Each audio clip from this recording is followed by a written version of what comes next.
Bien bonjour à toutes et à tous, ici The Marvelman. Aujourd'hui on se trouve pour une petite review et analyse de l'épisode 1 de Moon Knight. Donc dans cette vidéo au début je vais dire mon avis un peu sans spoiler, puis analyser évidemment les persos, et après faire les théories, enfin vous avez le timecode de toute manière. Vous êtes prêts? On y va. Alors donc sans spoiler, est-ce que je vous encourage à aller voir Moon Knight? Eh bien franchement oui. J'ai beaucoup aimé ce premier épisode, beaucoup mieux que ce à quoi je m'attendais aussi. Car en effet j'avais pas mal d'a priori sur cette série, en particulier pour le côté sombre.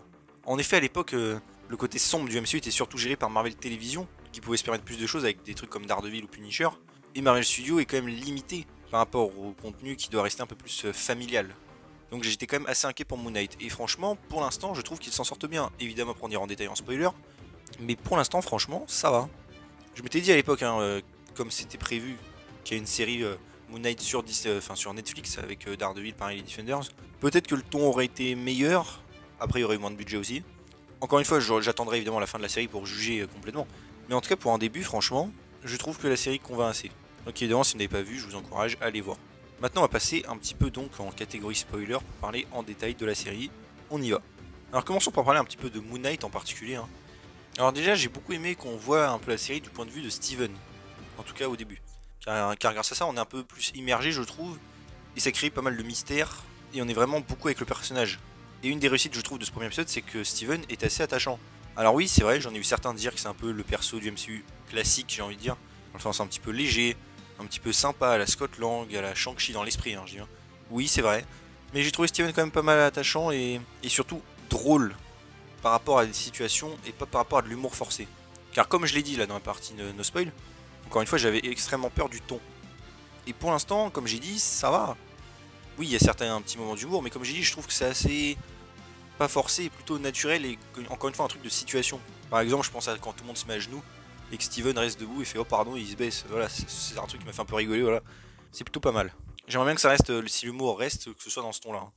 Et donc, comme j'ai dit, je trouvais que le personnage de Steven était assez attachant. Quand on le voit un petit peu perdu, tout ça, ça me faisait penser un petit peu, je dis bien de très loin, au film Joker, je trouve, avec Arthur. Dans le sens, des fois, le mec il est un peu perdu, où est-ce que je veux dire. J'aurais bien aimé aussi sa façon de parler au perso du musée, la femme là qui l'embrouille un petit peu. Et vraiment aussi, j'ai trouvé ça assez marrant et triste là, justement, quand il va à son rendez-vous là avec la fille là, et du coup, il arrive trop tard et tout, il comprend que dalle et tout. Et après, je trouvais ça assez triste, même après qu'il commande un steak et tout, alors qu'il était vegan, je crois, ou végétarien. Un peu triste, et en même temps marrant. C'est ça que j'aime bien, c'est un peu l'humour noir, vous voyez ce que je veux dire.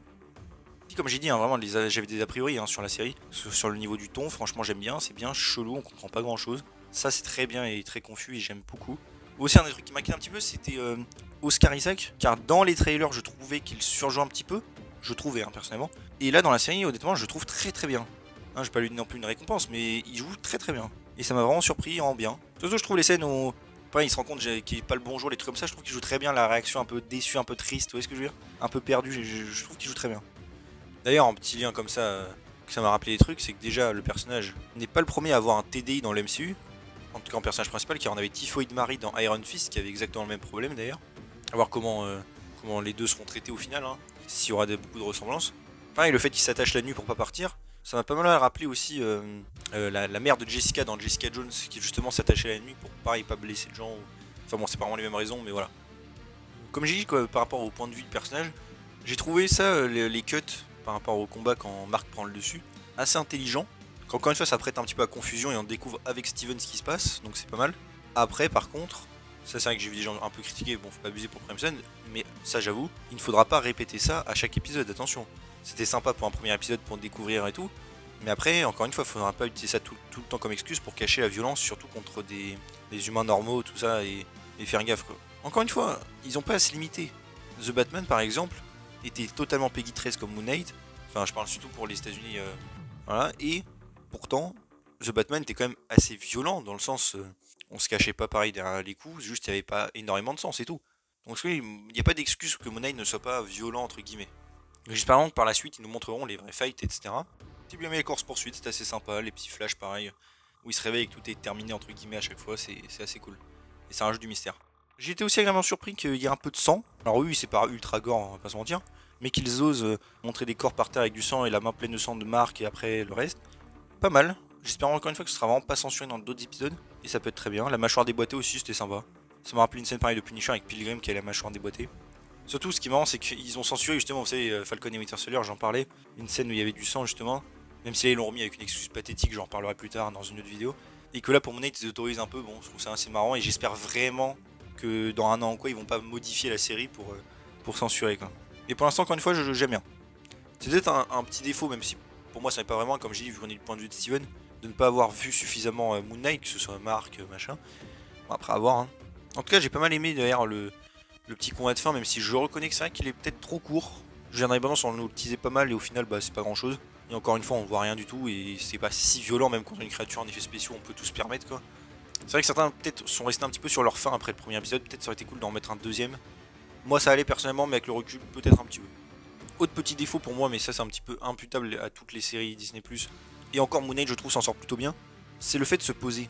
Car en effet, vraiment, je pense qu'il faut qu'ils arrêtent leur limitation qui se mettent exprès de 6 épisodes, et qu'en gros la série fasse à peu près 4 heures et quelques, en termes de durée je parle. Je pense vraiment que ça il faut arrêter parce que, à voir évidemment encore Moon Knight rendra, hein, mais la formule est un petit peu toujours la même. Vous savez, épisode 1 et 2 d'un peu d'introduction, 3 souvent on nous montre un petit peu l'origine, 4 un gros cliffhanger à la fin entre guillemets, ou une apparition, épisode 5 souvent des meilleurs épisodes pareil, qui disent du lourd pour le 6, et le 6 qui se termine un peu bof quoi. C'était un de mes reproches pour Hawkeye par exemple. Fils qui est un de mes méchants préférés du MCU, et on l'a fait revenir pour quasiment rien au final. Donc j'espère vraiment que ce sera pas le cas avec Moon Knight. Et le fait que cette formule soit assez courte, c'est qu'ils ont pas le temps de se poser, je trouve. On n'a jamais un petit moment tranquille avec le perso tout seul qui réfléchit. Vous voyez ce que là dans Moon Knight, je trouve qu'on a un petit peu. Mais vraiment, ils ont pas, je trouve, assez le temps de se poser, donc ça on verra comment ça se passe dans les autres épisodes. Hein. Mais en tout cas, voilà, j'ai vraiment aimé pareil le délire des personnalités, le fait que dans les miroirs ils se voient souvent à 3 fois. Hein. Le coup des miroirs revient beaucoup de fois dans les épisodes. Que ce soit pareil quand il est dans son lit, dans d'autres trucs, vous voyez, il y a toujours le truc. Oui, il a une autre personnalité aussi, je sais pas si on la verra. Aussi le fait que Steven se parle à lui-même là dans les miroirs et tout, ça m'a pas mal rappelé le bouffon vert, vous savez, dans la trilogie de Spider-Man, où il se parle souvent vraiment dans un miroir tout seul et tout. J'aimais beaucoup ces scènes, donc j'aime plutôt bien le concept. Encore une fois, beaucoup aimé hein, le truc des doubles personnalités, de voir comment ça affecte sa vie, pareil, qui s'attache. Le truc par terre là, je sais pas trop ce que c'était, est-ce que c'est du sel ou je sais pas quoi, pour voir s'il a marché peut-être. Et même pareil, quand il va aller à son rendez-vous avec la fille et tout, le fait que s'il la ramène, bah voilà comment il fait quoi. Car sa situation doit être très compliquée et je trouve que c'est assez bien montré pour l'instant en tout cas. Il y a aussi Khonshu que je trouve plutôt pas mal. Alors j'ai vu beaucoup de gens crier un petit peu sur les effets spéciaux pour lui et sur le reste. Franchement, j'ai pas trop fait gaffe dans mon visionnage donc ça m'a pas dérangé. Khonshu je le trouvais plutôt bien. Après c'est vrai qu'il va falloir éviter peut-être les gags avec lui. Car c'est vrai que beaucoup de gens l'ont dit et c'est vrai ça ressemble un petit peu à Venom. Le coup de la voix qui parle et tout, qui insulte un peu le mec quoi. Et vu que je n'ai pas aimé le film Venom, il va falloir quand même faire attention à ça je pense. Mais sinon Khonshu j'aime pas mal, il y a un peu de pareil d'éléments horrifiques et tout avec pour l'instant, enfin peut-être pas complètement horrifique mais un peu oppressant, j'aime bien. Genre la scène de l'ascenseur par exemple. Voilà. D'ailleurs aussi comme ça j'ai réfléchi, je pense que la mère de Steven n'existe pas. Hein. Je pense que c'est un. Soit sa vraie mère peut-être est fâchée avec lui, soit il n'a tout simplement pas de mère et c'est peut-être Mark qui lui entre guillemets fait croire qu'il a une mère et tout. Ce serait un peu triste hein, mais je pense que ça doit être ça. Aussi dans le téléphone de Mark qu'il utilise, on peut voir donc qu'il l'appelait Layla, c'est un personnage original de la série hein, qu'on verra dans les autres épisodes. Apparemment donc elle est plutôt proche de Mark. Moi j'ai ce personnage original je pense remplace le Love Interest de Mark des comics, enfin bref. J'en ai parlé dans ma vidéo tout savoir sur Moon Knight. Et on peut voir aussi un appel manqué de Duchamp. Normalement c'est Jean-Paul Duchamp, vous savez c'est un ancien soldat, pilote et qui sert de pilote justement à Mark. Mais un mercenaire aussi. Donc je pense peut-être qu'il apparaîtra ou est-ce que c'est juste un clin d'œil, je sais pas. Parce qu'il y a eu des rumeurs à l'époque qu'il apparaisse. Une autre théorie que je me suis faite aussi, je vous le partage, c'est est-ce que le costume de Moon Knight est réel? Car vous savez, dans les comics, son costume est un vrai costume qu'il utilise. Et là, dans la série, il apparaît un peu par magie. Donc, est-ce que c'est un vrai costume magique, est-ce que je veux dire, qui apparaît et tout, grâce au pouvoir de Khonshu? Ou est-ce que c'est juste Mark, en fait, quand il prend le dessus, qui s'imagine comme ça, vous voyez ce que je veux dire? Ce sera un bon twist, vous voyez ce que je veux dire, que tout le monde le croit, enfin lui se vend Moon Knight, et qu'en fait il est pas comme ça, ou qu'il a un costume pourri, vous voyez ce que je veux dire? Ça pourrait être marrant. Aussi, je commence à me demander ce que c'est, donc le scarabée, hein, le fameux objet qu'il a volé. Donc on peut voir que Mark est déjà ennemi avec Arthur Harrow, en tant que mercenaire, puisqu'il lui a volé des trucs. Peut-être pour ça aussi que Mark, je pense, a fait travailler Steven dans le musée, où il y a l'exposition à la d'Égypte, justement, pour pouvoir un petit peu surveiller les objets, justement. Ça pourrait être assez malin et lui servir de bonne couverture. D'ailleurs, la scène dans le musée, là, pareil, où il se fait poursuivre à la fin, ça m'a vraiment fait penser à la nuit au musée version horreur, hein, mais bon, c'était assez cool. En tout cas, à voir, je me demande donc comment tout ça va se goupiller.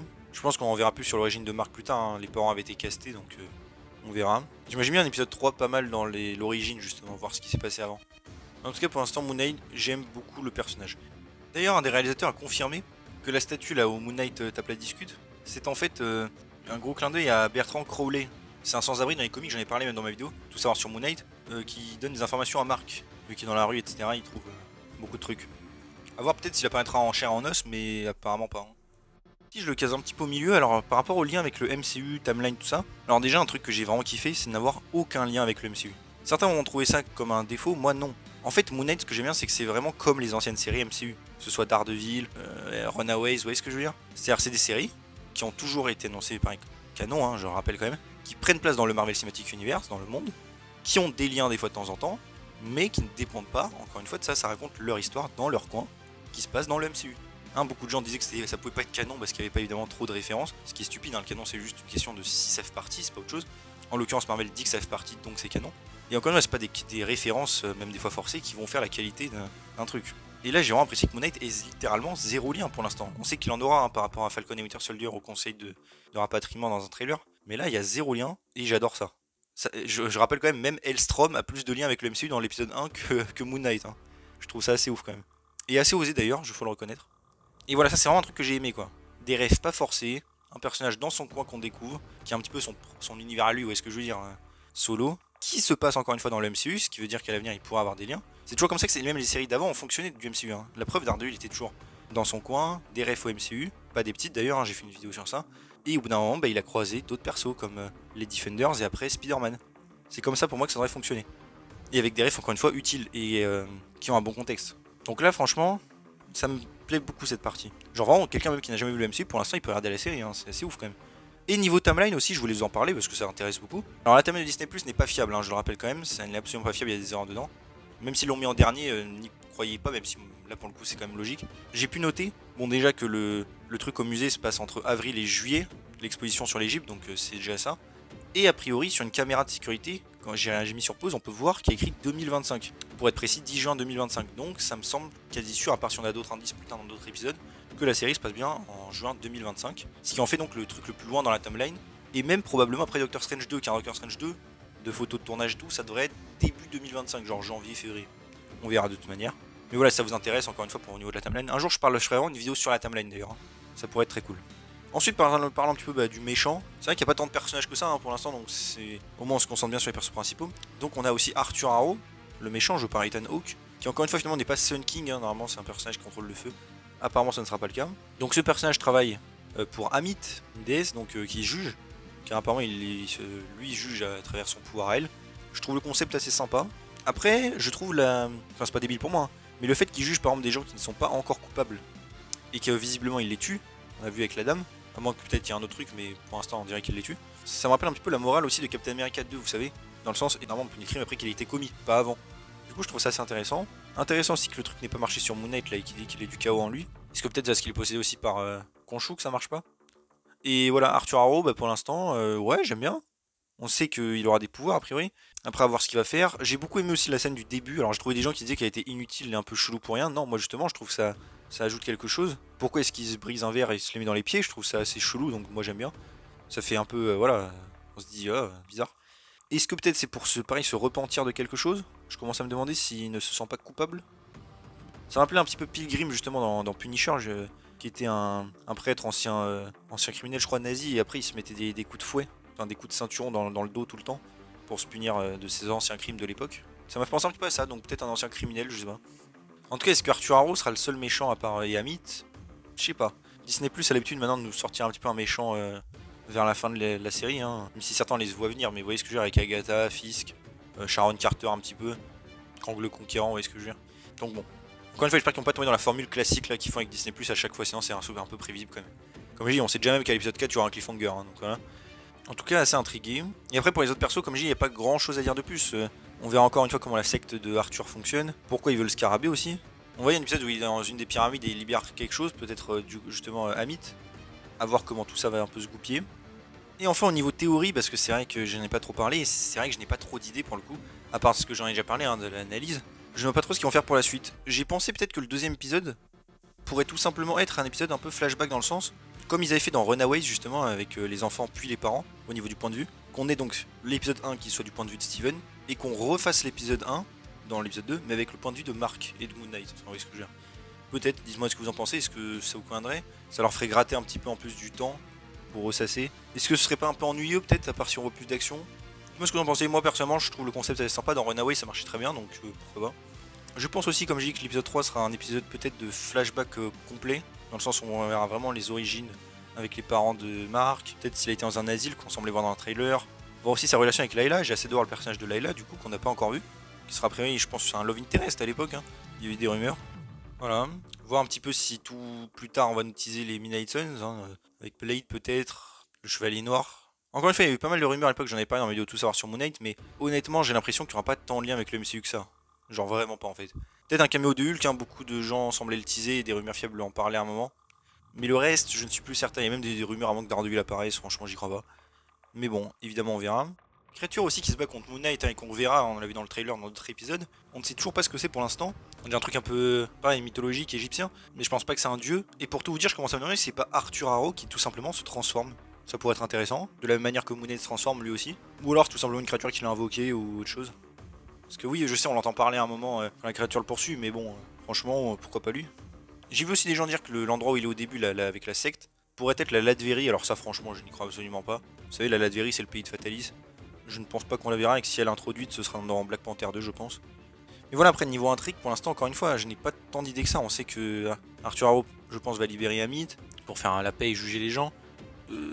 Mark va essayer de l'arrêter. Il a le scarabée là qui sert à quelque chose. Comme j'ai dit, je pense que ça peut servir à libérer Amit, mais à voir. Est-ce qu'on verra toute son origine? Franchement, voilà, j'attendrai de voir la suite, hein, parce que là, je n'ai pas trop d'idées. Et voilà, je pense avoir un petit peu fait le tour. Donc dites-moi vous ce que vous avez pensé de ce premier épisode, est-ce qu'il vous a plu?